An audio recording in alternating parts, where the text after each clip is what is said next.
Have you ever wondered about the doctrine of the Trinity and how it came about? Or have you ever wondered about whether Christ, who is described as the Son, begotten by the Father, is somehow less than equal to that Father? And why are these doctrines so important anyway? What's at stake? Well, in the early 300s, a priest in Alexandria by the name of Arius was grappling with such questions. Arius put forward some of his thoughts about Jesus Christ through his preaching and writings. He even used pub songs to get his ideas across. But to Christian leaders in Alexandria, something was not quite right about Arius' teachings.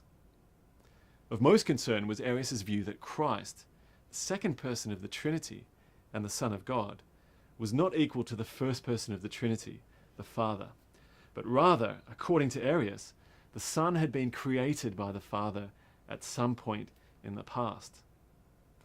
A major problem with this view, as many Christian leaders and thinkers pointed out, was that it made Christ less than divine, a creature like us. And moreover, if Christ were not fully God, he could give no absolutely reliable understanding of God.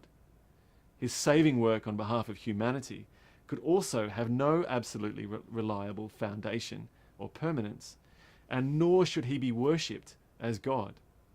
Well, Arius was removed from office in 318, but his letters of protest found supporters in various parts of the empire. The ensuing theological controversy engulfed the church in the entire Eastern Empire. The need to clarify the church's teaching about Christ's status, and following on from that, the crucial question of whether God was a trinity of three equal persons or not, led to the first worldwide council of Christian leaders in 325 in Nicaea, in modern-day Turkey. That pivotal meeting produced the basis for the creed that to this day summarizes the heart of Christian theology, the Nicene Creed. But controversy over the issue would continue for over half a century until another worldwide council in 381. Well, matters were complicated by differing theological positions and factions, and the desire of Roman emperors, such as Constantine the Great, to ensure the church remained unified as a means of keeping the empire unified. But out of this intense theological and political ferment emerged a consensus about the orthodox teaching of Christianity, and what is probably the most important single theological statement in Christian history, the Nicene Creed. That ferment, along with some of the key actors and theologians, such as Athanasius and the Cappadocian Fathers, is the focus of this week's crucially important topic.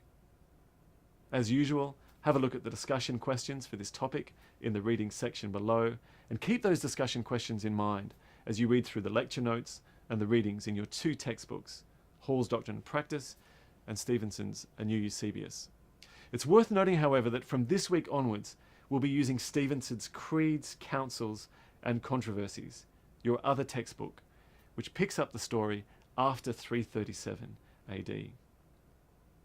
And once again, make sure you catch the webinar either on campus at St Mark's in Canberra, live online, or the recorded version, which will appear in the webinar section below.